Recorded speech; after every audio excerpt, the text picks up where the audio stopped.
Hey guys, Nick here from Evoker. Today we're just going to look at putting some fluid surfaces in our scene, getting ready to put a material on it to start to make something that looks a little bit marginally like water. So let's start off by adding our fluid surface to our level. So to do that, we're going to go up to our content browser, which, oh, where is it? Here it is. Okay, going to go to actor classes. Going to do a search up here for fluid. We've got the fluid surface actor here. Underneath you can see fluid surface actor movable. You'd only use that one if you wanted to actually animate the surface with matinee. We're not going to need to do it, so we'll just grab this one, drag and drop onto the stage. Sometimes UDK has a problem with that method as well, that drag and drop. If yours isn't working, you can always just click so it's selected, right click where you want to drop the fluid surface and go to add fluid surface here. Alright, so I'm just going to resize my fluid surface to create a lake here.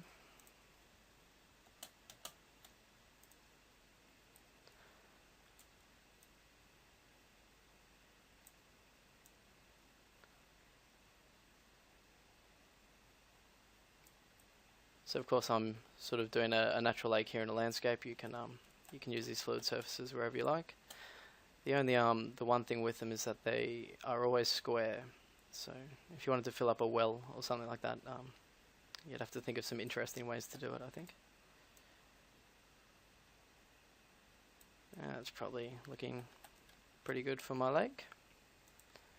So that's it, we've created a fluid surface. Hooray!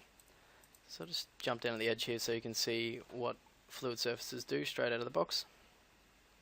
So if I interact with the surface now by touching it, you can see we get these pretty cool ripples and sort of fluid or wave emulations, which is heaps of fun. But let's have a look at some of the properties now to see the different ways we can affect the way these simulations work. So to access the properties, we're just going to click on our fluid surface, make sure it's selected, hit F4, just going to bring up the properties. You can also right click on the surface and bring it up that way. So we'll just close all this gear up here.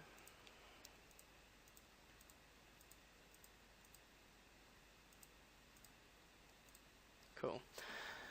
Okay, so the main tabs here that we're going to concern ourselves with, the first one, the fluid surface component, is where we can attach a material, which we will be doing later when we create one.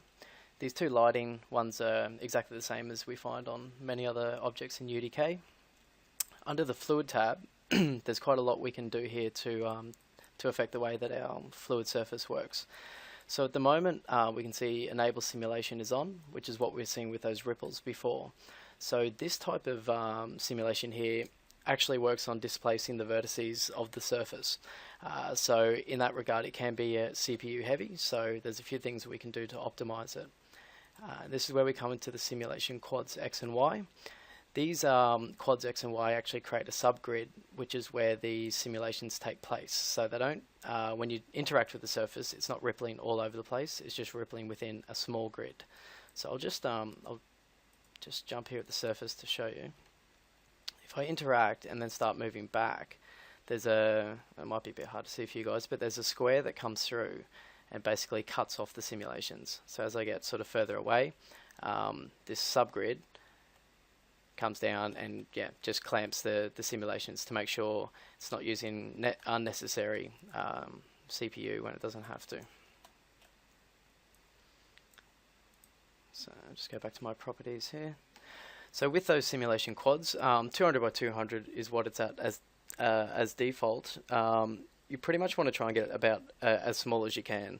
For a lake surface like this, which is fairly large, I need something around 200 by 200 to give the impression that the ripples are actually traveling a fair distance.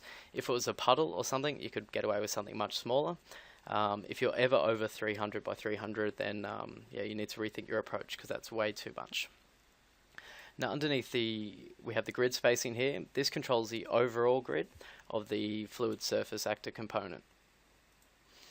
Now, the larger this grid, the less pronounced and the less smooth your simulation is going to look. But again, for optimization purposes, it's actually better to have a larger grid spacing if you can. So probably start off with a value of something like 30, just see how the effect works, and then gradually, gradually reduce it until you can find a number that's roughly where you want it to be. Now, as we move down, the next thing we're going to look at is the fluid damping. Now, this pretty much controls or if we mouse over to tell us, controls the amplitude of the waves in the fluid. So basically, I guess how ripply the surface is. So I'll put the damping up. Let's go to something like 7, and I'll jump down and test, and you'll be able to see that we're not getting as many ripple simulations as we were before. So it's a bit hard to see on the white, maybe on the purple. Yeah, you can see I'm just getting very light rippling. That sort of goes away fairly quick. So you can play with that damping to get the right sort of effect for your water or your body of fluid that you've got. Now, on the travel speed, this obviously affects how fast the ripples are going to travel across the surface. So if I reduce this to something like 0.1 and jump in and have a look, we should see our ripples moving much slower. So there you go. It's like jelly. It's like jelly.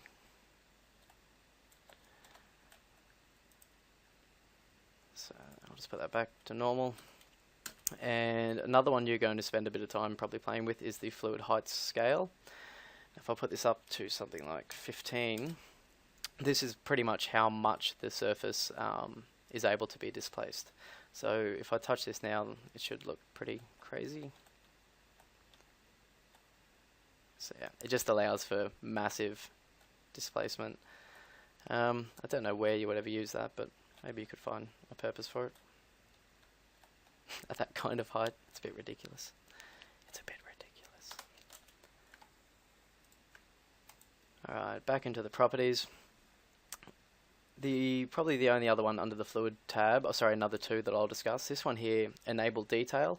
It's on at the moment. I'm actually going to turn it off because unless there's a material applied to this, it's actually not doing anything. What this enable detail allows us to do is get extra simulations where it generates a dynamic normal map, and we can access that via a node in the material editor. So we'll be doing that later, so we can just switch that off for now. And the deactivation distance here, what this controls is basically the distance that the player needs to be within before the surface will start doing simulations. So for optimization purposes, again, best to have the lowest possible number you can for this one. We don't want the player to be on the other side of the map and still have a surface somewhere trying to calculate ripple simulations. So they're the main ones in here. I'll just close that up. Now, the next one in fluid detail, this is all to do with this enable detail as I was discussing before with those dynamic normal maps. So we'll be doing some work in that a little bit later, but not now, so we can just close him up.